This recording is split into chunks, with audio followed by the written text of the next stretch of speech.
오늘 로마서 9장 1절부터 8절까지 말씀을 같이 보았습니다. 로마서 9장 1절부터 8절까지 말씀을 같이 보았는데요. 로마서 9장 9절 말씀을 한번 보니까 이런 말씀이 있어요. 약속의 말씀은 이것이니 명년이 때에 내가 이르리니 사라에게 아들이 있으리라 하심이라, 이렇게 이야기를 했어요. 명년이라는 게 뭐예요? 명년이라는 게? 명년이 다음 해고 그 이어지는 횟수를 말하는 거 아니에요? 그죠? 이게 창세기 18장에 나오는 얘기거든요. 창세기 18장 10절에 나와 있는 얘기예요. 그가 이르시되 내년 이맘때에 내가 반드시 내게로 돌아오리니 내 아내 사라에게 아들이 있으리라 하시니 사라가 그 뒤 장막문에서 들었더라, 이렇게 이야기를 했습니다. 창세기 18장에 아들에 대한 약속을 하기 전에 창세기 17장에는 무슨 일이 일어나죠? 창세기 17장. 그러니까 18장에 아들을 다시 약속을 하는데 17장에는 무슨 일이 벌어지냐면 할례를 행합니다. 할례. 그러니까 할례를 행하는 게 굉장히 중요한 여기서 내용인데요. 왜 그러냐면 할례를 행하기 전에 아이를 낳았어요. 그게 누구냐면 이스마엘입니다. 그러니까 할례가 딱 중심이라 할례 전과 할례 후로 나누는 거예요. 이 아브라함의 그 생애가. 그러니까 할례 전에는 하갈을 통해서 이스마엘을 낳는 거고, 그리고 할례를 받고 난 다음에는 사라를 통해서 이삭을 낳는 거예요. 그러니까 그게 이렇게 나눠지는 그 기점이 어디냐면 할례예요. 창세기 17장이죠. 그러니까 창세기 17장 전에는 이스마엘이 있는 거고, 창세기 17장 이후에는 이삭이 있는 거예요. 그게 이제 할례 때문에 나눠지는 얘기거든요. 할례 때문에. 그러니까 명년 이맘때 또는 내년 이맘때 뭐 이렇게 얘기하는 것은 이런 말이에요. 할례 때문에 나오는 것이다. 할례가 며칠 만에 할례를 받아요. 여러분, 며칠 만에 할례를 받죠? 성경에서는 난지 8일 만에 할례를 받습니다. 그러면은 내년 이맘때에 아이가 나올 것이다. 그 말은 할례 때문에 아이가 나왔다, 이 말이에요. 그러니까 할례 때문에 아이가 나왔으니까 이 아이는 며칠째 난 거예요. 할례 때문에 나온 거니까 8일째 나온 거예요. 8일째. 그러면 성경을 여러분은 이제 그렇게 보이나 모르겠는데 제가 이렇게 설명을 해드릴게요. 내년 이맘때에 아들이 나오는데 그게 할례 받은 다음에 나온 아이야. 그게 이삭이야. 그러면 할례는 며칠째 할례를 받냐면 8일째 할례를 받아.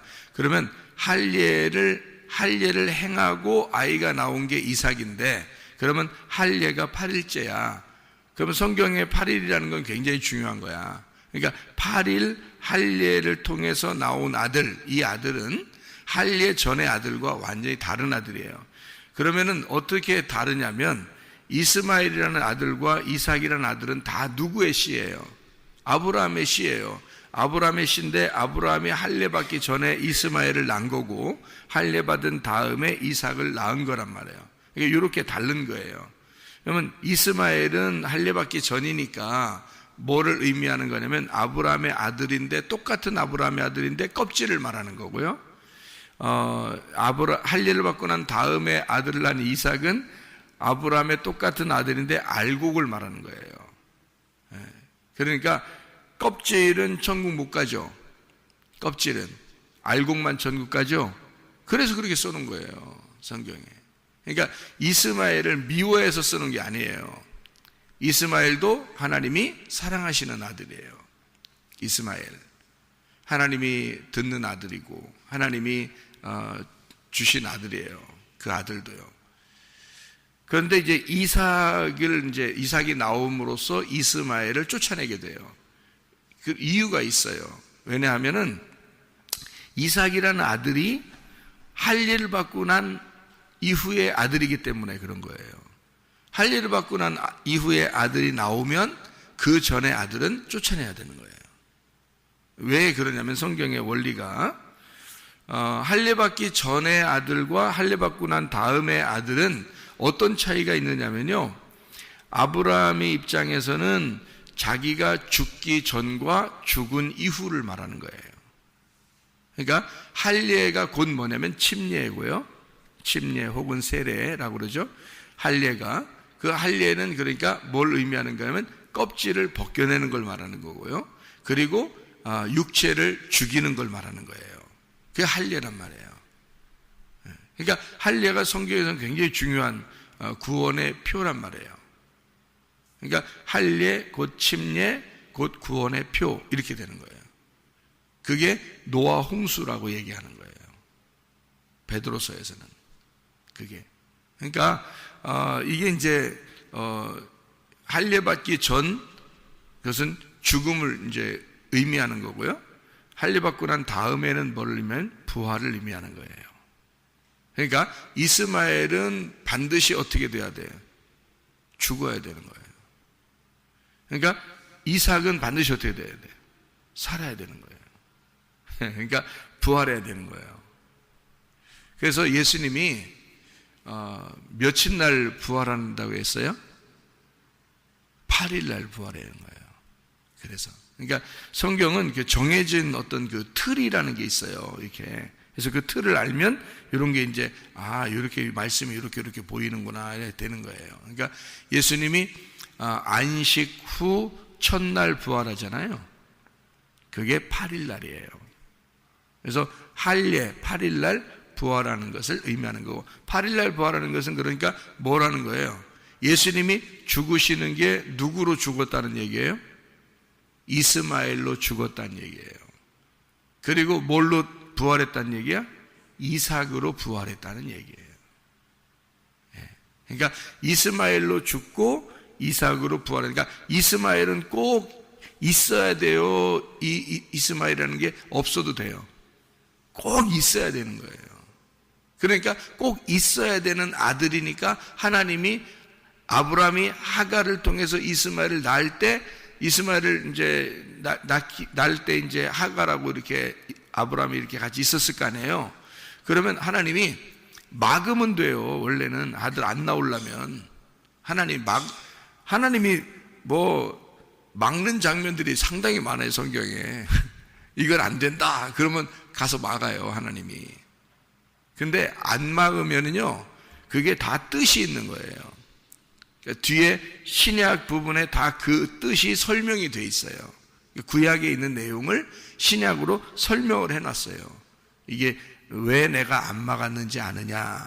이건 이런 의미에서 안 막은 거다. 이게 말씀이야. 이게 성경 2개를 말하는 거야. 이렇게 얘기하는 거죠.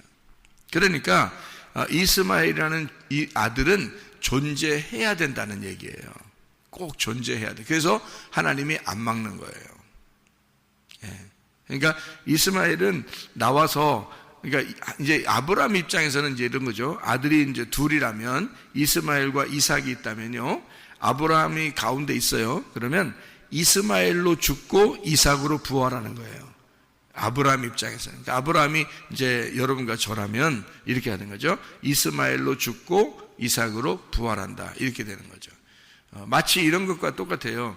성경이 이런 율법의 이 말씀이잖아요. 이 책이잖아요. 성경책.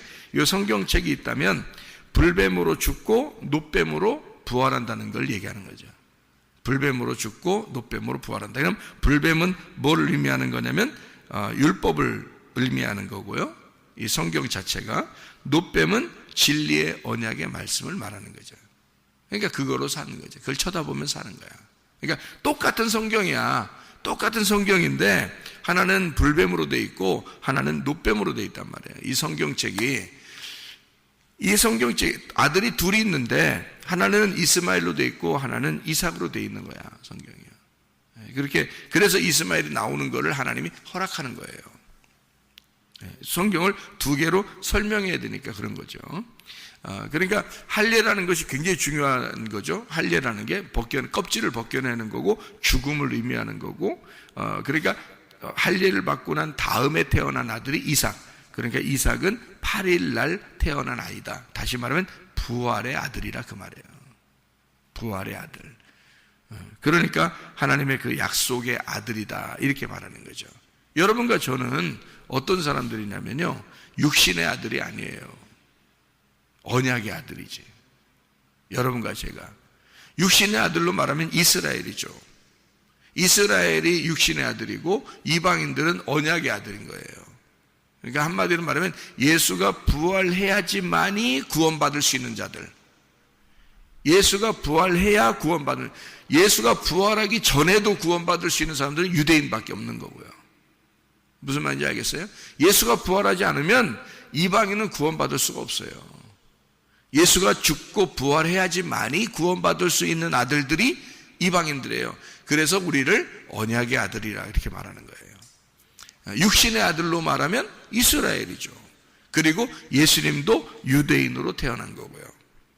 그러니까 육신의 아들로 예수님이 태어나서, 다시 말하면 이스마엘이라는 육신의 아들로 태어나 예수님이 죽으시고 언약의 아들들을 낳았다. 그게 이삭이 되었다, 그 말이고요. 그 언약의 아들이 여러분과 저라는 거예요. 그 얘기를 하는 거예요. 로마서는 이방인들에게 쓴 책입니다. 로마서는요, 이방인들에게 너희들이 원래 육신적으로 말하면 구원받을 수 없는 아들들이야, 자녀들이, 우리들이. 근데 하나님의 언약의 말씀으로 보면 너희들이 구원받을 수 있는 자녀들이야, 충분한 자녀들이야. 다시 말하면 할례를 통해서 나온 이삭과 같은 자야. 부활의 아들들이라는 거야. 너희들이 언약의 아들이라는 거야, 그게. 그러니까 너희들도 충분히 구원받을 수 있는 아들들이야. 바울도 자기는 이스라엘 사람입니다. 자기도요. 그러니까 육신으로 보면은 나는 육신의 자녀들, 이 이스라엘 백성들을 내가 정말 내 목숨이 죽더라도 그들이 구원받았으면 좋겠다. 왜냐하면 자기 같은 민족이니까. 이스라엘 사람들이 다 구원받았으면 좋겠다. 그런데 언약의 자손들이 있다. 이 언약의 자손들을 위해서 자기가 부름을 받았다, 이거지. 그게 이방인들에 대한 이야기를 하고 싶어서 그런 얘기인데요. 이게 지금 로마서 9장이 이방인, 그러니까 육신의 자녀로 나온 것을 무시하지 마라. 그들은 다 하나님의 백성들이고 구원받을 자들이다. 그러나 언약의 백성들도 있다. 이 언약의 백성들도 하나님의 구원받을, 예수가 부활하고 난 다음에 나타난 자들이고 이들도 하나님이 충분히 구원할 자격이 있는 거잖아. 이제 이런 얘기들을 쓰려고 얘기한 거고요. 여러분과 저에게는 육신의 자녀가 아니니까, 하나님의 육신의 자녀가 아니니까 우리는 언약의 자손이 돼야 된다는 거죠. 언약의 자손이 돼야 구원을 받은 거니까. 그러니까 할례의 자손이 돼야 된다는 거예요. 할례의 자손이라는 말은 껍질이 벗겨져야 된다는 거예요. 그 말은 죽어야 된다는 말입니다. 여러분이 죽음을 경험해야 그 다음에 부활의 자손이 된다. 그러니까 이스라엘 사람이나 지금은 우리 이방인들이나 다 똑같이 어느 자손들이에요? 언약의 자손이란 말이에요. 구원받은 백성을 언약의 자손이라 그렇게 말하는 거예요. 지금은. 그러니까 우리는 육신의 자녀는 아니니까 다 언약의 자녀. 구원받으면 이스라엘 백성들 중에서도 구원받은 사람들이 있겠죠. 지금도, 그죠? 그 구원받은 사람들은 이제 육신의 자녀가 아니라 언약의 자손이 되는 거죠. 이제 그 사람들도 부활의 자손이 되는 거니까. 그러니까 이스마엘이 아니라 이삭이 되는 것이다. 참된 이스라엘, 그죠? 참된 이삭. 이렇게 되는 거죠. 이스마엘은 육신의 자녀니까, 육체니까 그렇게 얘기하는 거예요. 그러니까 아브라함의 씨가 다 그 자녀가 되는 게 아니라 이삭의 씨라야지만이 자녀가 된다. 이삭은 어떤 사람이냐면 창세기 22장에 보면 아브라함이 이삭을 갖다가 번제로 드립니다. 번제로 드리는데 하나님이 그 번제로 드리는 그 자리에서 이삭을 살리시죠. 그게 부활입니다. 그러니까 이삭의 자손으로 나오는 자들을 통해서 하나님의 언약을 이루겠다라고 해서 이삭의 씨들이라고 하는데요, 이삭의 씨를 통해서 나온 자만이 진짜 아들이다. 아브라함의 씨가 이삭 하나밖에 없다 하고 그 이삭을 통해서 이제 이스라엘이 나오는 거예요. 이게 아브라함, 이삭, 야곱이죠. 야곱을 통해서 이스라엘이 나오는 건데, 그 이스라엘은, 참된 이스라엘은 아브라함과 이삭을 통해서 나오는 이스라엘이 돼야 된다. 이제 야곱을 통한 이스라엘인데 그게 이삭을 통해서 나왔단 말이에요. 그러니까 야곱과 에서도 똑같아요. 이게 쌍둥이를 낳아서 이삭이 이제 아들을 낳았는데 에서와 야곱을 낳았단 말이에요. 이것도 똑같이 나누어 놓은 거예요. 에서와 야곱이라고. 그러니까 에서를 하나님이 미워하지 않아요. 이삭이 특별히 에서를 사랑한단 말이에요. 이해가 되십니까? 에서를 특별히 사랑하는데 리브가를 통해서, 그러니까 이삭의 아내죠, 리브가를 통해서 야곱이라고 하는 사람에게 복이 내려가도록 이렇게 만들어요. 그러니까 마치 이런 얘기죠. 아담과 하와가 있는데 아담 속에 있는 또 다른 아담이 하와예요. 그러니까 아담 안에 아담이 있었던 거야. 그래서 그 아담 안에 아담이 나와서 그게 하와가 된 건데, 그 하와가 아담의 복음인 거죠. 핵심. 그러면 리브가라는 여자는 어떤 존재냐면 이삭 안에 있는 이삭이란 말이에요. 무슨 말인지 알겠어요? 그러니까 이삭은 겉으로, 껍질의 이삭은 에서를 사랑하는 거예요. 그 아들 중에 껍질을 사랑하는 겁니다. 그런데 이삭 안에 있는 리브가, 이삭 안에 있는 그 또 다른 이삭은 누구를 사랑하나요? 야곱을 사랑하는 거란 말이에요. 그러니까 복음을 사랑한단 말이죠. 여러분과 제가 훌륭해서 구원받은 게 아니에요. 야곱과 같은 자인데 하나님의 은혜로 그냥 사랑을 받게 된 거예요, 우리들이. 그래서 우리를 통해서 이스라엘이 나오도록, 교회가 만들어지도록 하나님이 만들어 놓으신 거예요. 그러니까 예수의 그 부활을 통해서 나온 그 아들이 교회가 되도록 만드는 거예요. 교회라고 하는 건 한 사람이 이루어지는 게 아니잖아요. 여러 사람이 이루어지잖아요. 그러니까 원래는 아브라함과 이삭과 야곱의 축복이죠. 아브라함과 이삭과 야곱 한 사람씩인데 그 야곱을 통해서 이스라엘이 되잖아요.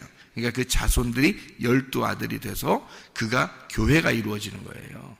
그러니까 한 사람이 아니고, 그러니까 한 사람을 통해서 나온 아들들이 12아들이 돼서 교회가 완성되는 거란 말이에요. 여러분 한 사람 한 사람이 모여서 교회가 되는 거예요. 예수 그리스도가 우리 안에 들어온 언약의 자손들이 모여서 교회를 만드는 게, 이게 완성이에요, 여러분. 성경의 원래 목적이 교회라고 했잖아요. 원래 성경의 목적은 교회라고요. 그러니까 교회 때문에 성경을 쓰신 거고, 교회 때문에 이 세상을 창조한 거예요. 그러니까 창조의 목적을 잊어버리지 말라고. 창조의 목적은 교회예요. 교회 만들어야 되니까 창조를 하실 수밖에 없는 거야, 이 세상을. 교회가 목적이라고요. 그래서 교회가 그리스도의 신부가 되게 하고 그 새 예루살렘인 교회가 천국이라고 만들려고 한 거예요. 그게 성경의 목적이라고요. 그러니까 창조는 창조의 목적이 있었던 게 아니에요. 교회를 만들려고 창조를 할 수밖에 없었던 거예요. 이거를 성경을 분명하게 하는, 그러니까 성경을 진짜 깨달으면요, 바울같이 진짜 깨달으면요, 그러니까 저는 이제 은혜를 받고 말씀을 좀 알게 되었다. 완벽하진 않지만 그래도 알게 되었다. 이렇게 알게 됐다는 것은요, 그렇게 하면 바울이 굉장한 사람처럼 여겨지지 않아요. 바울이요. 모세가 굉장한 사람처럼 여겨지지 않는다고요. 왜냐면 모세 때나 바울 때나 성경에 안에 있는 사람들이잖아요. 그러면 저도 성경을 보는 사람이고 성경을 깨닫고 이해하면 되는 거거든요. 모세도 그 당대에 하나님 말씀을 이해한 사람이고요. 바울도 그 당대에 하나님 말씀을 이해한 사람이라고요. 그러면 지금 우리들은 내가 이 말씀을 이해하게 되면요, 모세나 그 당대의 모세나 그 시대의 바울이나 똑같으라는 얘기예요. 바울이 막 굉장해서 막 바울 모세가 굉장하니까 모세 이렇게 할 필요가 없어요. 예수님이지. 우리는 예수 그리스도라는 복음을 깨닫기 위해서 그걸 이해하는 자들이죠. 그 시대마다. 그러니까 그 바울이 그 교회에 대한 깨달음을 보세요. 굉장하죠. 그러면 우리가 성경을 보면 뻔할 뻔짜 교회에 대해서 쓴 책이에요, 이게. 이 성경이. 그러면 그 교회에 대해서 정확하게 내가 깨달았어요. 저도. 그걸 알았어요. 정확하게 이걸 이해했다고요. 창조의 목적을 이해했다고요. 이 세상이 왜 만들어졌는지 그 이해했다고요. 이 세상 살다가 우리가 앞으로 어떻게 되는지 다 이해했다고요. 이 땅에서는 어떻게 살아야 되는지, 하늘나라 올라가는 게 그게 뭔지 다 이해했다고요. 그게 뭐냐면 교회예요. 교회가 완성이라고요. 그래서 교회를 안식 후 첫날 할례를 받고 난 이후에 나타난 그 이삭, 야곱, 이스라엘이 돼서 예수님이 12 제자를 만드는 거예요. 예수님이 이삭과 같은 존재죠. 또 야곱과 같은 존재죠. 예수님이 이삭과 같은 존재고 야곱과 같은 존재예요. 그래서 이스라엘이라는 교회를 만드는 겁니다. 12 제자를 통해서 교회를 만드는 거예요. 이스라엘도 여러 명이죠. 어마어마하게 많죠. 다 12사람을 통해서 나오는 거예요. 이스라엘도. 그 어마어마한 이스라엘 사람들이 12사람을 통해서 딱 나오는 거예요. 그게 12이라는 완성이란 말이죠. 하늘나라도 12로 이루어졌다. 그게 교회를 의미하는 그런 얘기고요. 그렇게 나오려면 할례를 통해서 나오는 거예요. 할례를 통해서. 그 할례가 뭐냐면 죽음이라는 거죠. 그러니까 아브라함의 할례를 통해서 아브라함이 거듭나 알맹이가 된 그 알맹이가 나오는 씨앗, 그것이 이삭이고, 이삭을 통해서 야곱이고, 야곱을 통해서 이스라엘이 나오도록 만들어 놨다. 아브라함이 할례를 받으면 사라는 할례를 같이 받은 거예요. 여자는 남자 안에 속해 있는 거거든요. 아담 안에 또 다른 아담이 하와예요. 아브라함 안에 또 다른 아브라함이 사레란 말입니다. 그래서 아브라함이 할례를 받으면 사레도 함께 할례를 받은 거예요. 그래서 여자는 할례가 없는 겁니다. 왜냐하면 여자는 원래 어디에 있었어요? 남자 안에 있었기 때문에 그렇단 말이에요. 그러니까 인간에 대한 이야기가 아니죠. 여러분에 대한 이야기가 아닙니다. 예수님 안에서 교회가 있었다라는 얘기고요. 예수님 안에 교회가 있는 이 교회가 할례를 통해서 교회가 완전해지는 거란 말이에요. 그러니까 교회는 진짜 할례를 받는 게 아니고 예수님의 할례를 통해서 교회가 할례를 받은 거다 이 말이죠. 그러니까 신부는 신랑의 할례를 통해서 신부는 할례 받은 것으로 간주하는 거예요. 그러니까 아브라함의 할례를 통해서 사레가 할례가 된 거고, 이 사라를 통해서 이제 아브라함이 할례를 받으니까 아브라함이 되고요. 이 사레가 사라가 되는 겁니다. 사라는 민족의 어머니가 되는 거예요. 만국의 어머니가 되는 거죠. 아브라함도 열방의 만국의 아버지가 되는 거고요. 그게 뭐냐면 언약의 자손들에 대한 아버지가 되는 거고요. 언약의 자손들에 대한 어머니가 된다. 이게 사라가 이렇게 이야기하는 얘기입니다. 그러니까 율법적인 하갈이 뭘로 바뀌는 거냐면 은혜, 언약이라는 사라로 바뀌는 거예요. 그러니까 사레가 사라로 바뀌죠. 하갈이라는 여자를 통해서 이스마엘이 나올 때 할례 받기 전이라고 그랬죠. 그러니까 그때 아브라함이 아니고 아브람에게 여자를, 하갈이라는 여자를, 애굽 여자예요. 애굽에 있는 여자를 준 여자가 사레라는 여자예요. 그러니까 사레는 하갈과 같은 거였다는 얘기죠. 무슨 말인지 알겠어요? 근데 할례를 받고 난 다음에는 사라로 바뀐단 말이에요. 아브라함이 아브라함으로 바뀌는 거고 껍질이 벗겨진다는 얘기입니다. 그래서 할례를 통해서 8일이 되고 8일이 되면 부활의 예수님이 된다는 얘기고, 부활의 예수님을 통해서 교회가 세워지는 것을 얘기하는 거예요. 그래서 이삭을 통해서 너의 민족, 그러니까 너의 백성들이 생기게 될 것이다. 이삭을 통해, 예수를 통해, 우리로 말하면 예수를 통해서 교회가 생겨난다. 이런 이야기를 해주고 있는 얘기입니다. 그래서 할례를요, 여러분 할례라고 하는 거를 한번 성경을 한번 이렇게 보시면 이렇게 되게 되어 있습니다. 어떻게 되냐면요, 할례를 창세기 17장을 한번 봐봐요. 창세기 17장 23절부터 이렇게 보니까요, 아브라함이 하나님이 자기에게 말씀하신 대로 그날에 그 아들 이스마엘과 집에서 태어난 모든 자와 돈으로 산 모든 자, 곧 아브라함의 집 사람 중 모든 남자를 데려다가 그 포피를 베었어요. 아브라함이 그 포피를 벤 때가 99세고요. 그의 아들 이스마엘이 그의 포피를 벤 때가 13세였습니다. 그러니까 13년 동안 이 이스마엘을 낳고 13년 동안 하나님이 안 나타난 겁니다. 아브라함에게. 이게 왜냐면 언약의 자손이 아니고 이게 반항의 자손이기 때문에 그래요. 아브라함이 사례를 통해서 하나님께 대한 완성이 아니고 반항을 한 거죠. 자기를 더한 겁니다. 12이 완성이 돼야 되는데 하나를 더했어요. 그래서 13이 됐다고요. 그래서 13년 동안 안 나타나요, 하나님이. 하갈을 통해서 이스마엘을 낳고 13년 동안 안 나타나요. 13년이 지난 다음에 할례를 받게 하고 그 다음에 이제 하나님이 약속을 하는 거예요. 이해요? 성경에 다 의미가 있어요.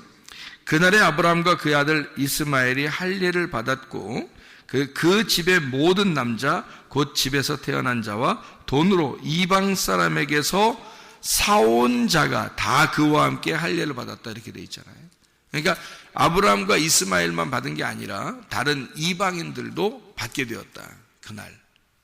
그러니까 할례는 이렇게 2번에 걸쳐서 다 하게 된단 말이죠.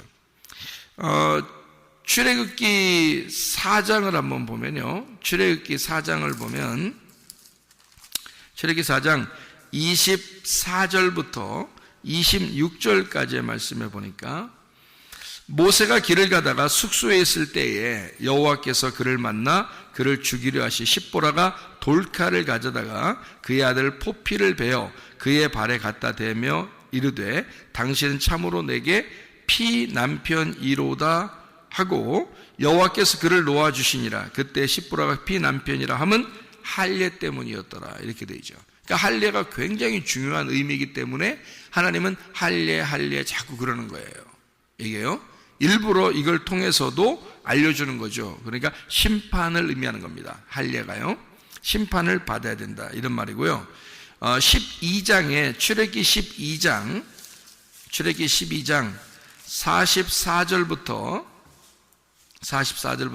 48절 보면, 각 사람이 돈으로 산 종은 할례를 받은 후에 먹을 거다. 그러니까 이방인들은 할례를 받지 못하면 같이 못 먹는다, 그 말이에요. 하나님의 음식을 같이 못 먹는다, 그 말이고요. 거류인과 타국 품꾼은 먹지 못한다. 한 집에서 먹되 그 고기를 조금도 집 밖으로 내지 말고 뼈도 꺾지 마라. 이스라엘 회중이 다 이것을 지킬지니라. 너희와 함께 거류하는 타국인이 여호와의 유월절을 지키고자 하거든 그 모든 남자는 할례를 받은 후에야 가까이 하여 지킬지니 곧 그는 본토인과 같이 될 것이나 할례 받지 못한 자는 먹지 못할 것이니라. 그러니까 할례가 얼마나 중요한지 아시겠죠? 유월절 할례를 통해서 다른 백성들이 이 백성과 똑같이 먹을 수가 있다는 거예요. 할례를 받지 못하면 먹지 말라는 겁니다. 함께 음식을 나누지 못한다. 그러니까 한마디로 말하면 교회가 될 수가 없다는 겁니다. 하나님 말씀을 받을 수가 없다는 얘기예요. 이게요. 그러니까 할례가 없이는 하나님 말씀을 받을 수가 없다. 이런 얘기고요. 자, 이게 이제 여기 출애굽기에서 여기 할례를 이렇게 받잖아요. 그죠? 할례를 받아서 이스라엘 백성들이 함께 이제 같이 히브리인들이 되어서 같이 나오게 되는 건데요. 여호수아 5장을 한번 보면요. 여호수아 5장에 2절부터 9절까지 말씀 보니까 그때 여호와께서 여호수아에게 이르시되 너는 부싯돌로 칼을 만들어 이스라엘 자손들에게 다시 할례를 행하라. 여호수아가 부싯돌로 칼을 만들어 할례산에서 이스라엘 자손들에게 할례를 행하니라. 여호수아가 할례를 시행한 까닭은 이것이니 애굽에서 나온 모든 백성 중 남자 곧 모든 군사는 애굽에서 나온 후 광야길에서 죽었는데 그 나온 백성은 다 할례를 받았지만 애굽에서 나온 후 광야길에서 난 자는 할례를 받지 못하였음이라. 이래서 할례를 다시 행합니다. 그러니까 애굽에서 나온 사람은 광야에서 죽었죠. 그런데 광야에서 죽은 사람 말고 새로 태어난 아이들인데 할례를 못 받았단 말이에요. 그게 광야에서 거듭난 자들이란 말이에요. 그 광야에 거듭난 자들은 반드시 뭘 해야 된다? 할례를 받아야 된다. 그래야 하나님의 백성이 된다는 거예요. 그러니까 할례가 얼마나 중요하면 이렇게 출애굽할 때 할례하고 그 다음에 다시 요단강 건너 가나안 땅에 들어갈 때 또 할례라는 거예요. 그러니까 할례는 이렇게 두 번에 걸쳐서 하는 이유가 있어요. 왜냐하면 하나는 율법의 할례고요, 하나는 언약의 할례란 말이에요. 그러니까 이런 얘기가 있죠. 성경에는 첫째 부활이 있고 둘째 부활이 있습니다. 둘째 사망을 거치지 않으면은 둘째 부활이라고 그러고요. 그게 그러니까 성경에는 둘째 사망이라는 단어가 있는데 그거는 둘째 부활하는 자들을 설명해서 둘째 사망을 맞이하면 죽는 거고요, 지옥에 가는 거고, 둘째 사망을 만나지 않으면 둘째 부활하는 거예요. 그게 그러면 첫째는 첫째 부활이라는 게 있어요. 그 성경에는 또 첫째 사망이라는 단어가 없어요. 그러니까 성경에 여러분 잘 알아야 돼요. 첫째 사망이라는 게 없고 첫째 부활이라는 단어가 있어요. 요한계시록을 여러분 읽어보면 아시죠? 첫째 부활에 동참한 자, 첫째 부활 뭐 이런 얘기가 있습니다. 그 다음에 둘째 사망을 당하지 않아야 된다 이렇게 말하고 둘째 사망이라는 단어가 나와요. 그러니까 첫째 부활과 둘째 사망이라는 단어가 나오는데 그 말은 첫째 사망이 있었기 때문에 첫째 부활이 있는 거예요. 이걸 잘 아셔야 된다. 첫째 사망이라는 단어가 없다고 해서 없는 게 아니라고요. 첫째 사망이라는 단어가 없는데 그 단어가 없어도 첫째 사망이 있어. 그래서 첫째 부활한다는 뜻 얘기한 거예요.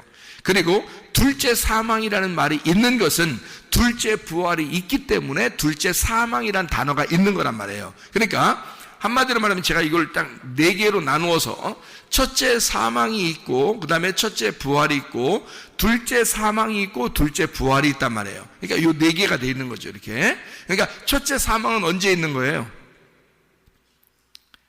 아담과 하와가 선악과 먹고서 하나님과 분리가 된 것을 첫째 사망이라고 그래요. 그것을 다시 연결시켜 주는 것이 첫째 부활이고요. 그래서 첫째 부활은 누가 하는 거냐면 예수님이 하는 겁니다. 첫째 부활은 예수님이 하는 거예요. 그래서 예수님이 부활하셨을 때 우리가 그 부활에 동참하게 되는 거죠. 예수님이 부활한 것에 대해서 우리가 따라가는 거란 말이에요.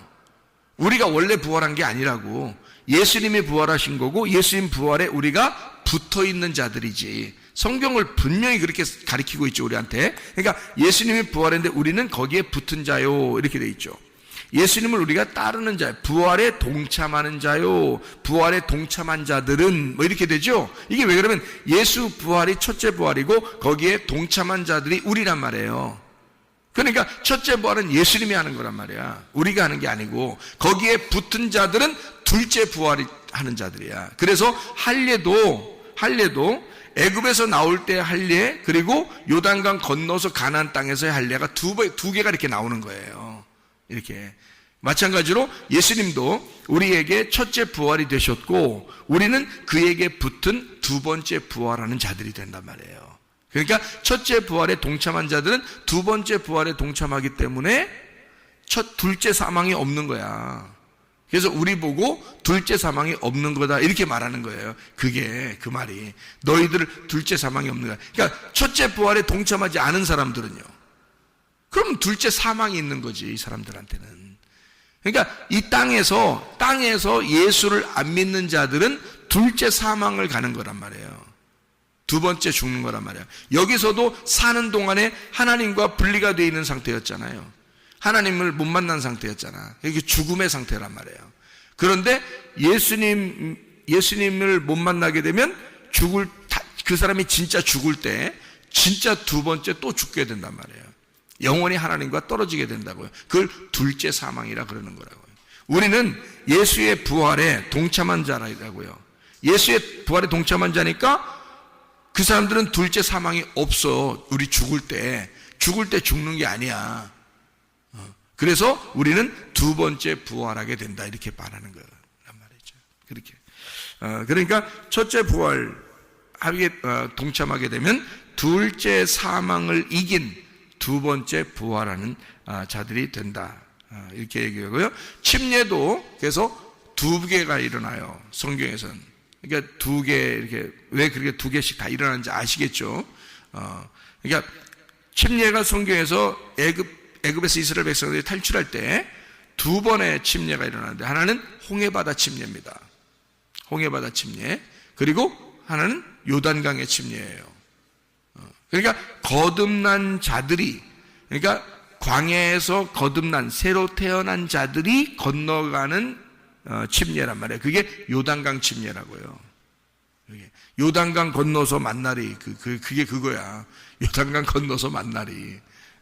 우리가 부활에 동참하는 자가 되는 것이고, 예수님과 함께 가나안 땅을 누리러 가는 사람들이란 말이에요. 그러니까 어린 양의 혼인잔치에 누리러 가는 사람들, 하나님 말씀을 듣게 된 자들, 이런 사람들이에요. 지금 우리들을 말하는 것입니다.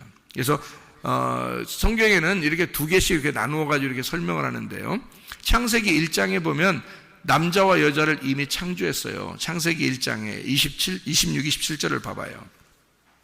창세기 1장에 26, 27절을 봐봐요. 뭐라고 되어 있냐면, 여기 하나님이 우리 형상을 따라 우리의 모양대로 우리가 사람을 만들고, 이렇게 하나님이 우리 형상대로 사람 만들고 그들로 바다의 물고기, 하늘의 새, 가축, 온 땅에 기는 모든 것 다스리게 하자 했고요. 하나님이 자기 형상, 곧 하나님의 형상대로 사람을 창조하시되, 남자와 여자, 여기 이제 남자 여자 창조하신 게 이게 자칼레케바라고 그래요. 자칼레케바. 동물들도 다 성경에서는 자칼레케바예요. 남자 여자, 이렇게 동물들도 남성 여성 이렇게 돼 있잖아요. 그게 자칼레케바라고요. 남자 여자, 남성과 여성을 만들었다, 이게 자칼레케바입니다. 이걸 창조하셨다 이렇게 돼 있고요. 창세기 2장에 23절을 봐요. 23절.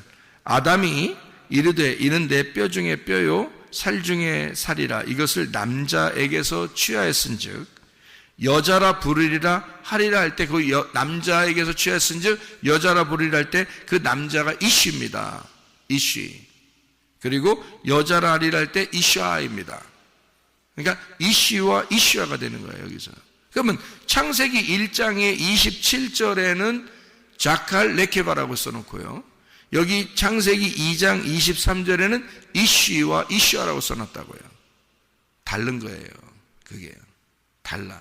어떻게 다르냐면, 창세기 2장 7절에 하나님이 땅의 흙으로 사람을 지으시고, 아담을 지으시고 생기를 그 코에 불어넣으시니 사람이 생명이 됐단 말이에요. 살아있는 혼이 됐는데, 살아있는 자가 됐는데, 이게 아담, 흙으로 사람을 만들어서 나온 자가 이쉬아입니다.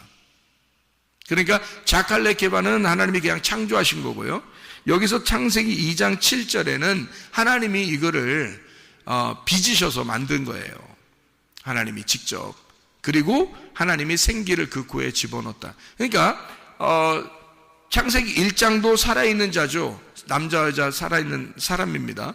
그런데 창세기 2장 7절에는 특별히 그 중에서 예배를 드리는 자, 하나님을 영광을 돌리는 예배드리는 에덴 동산의 제사장을 만들기 위해서 아담을 만드는 거예요, 하나님이.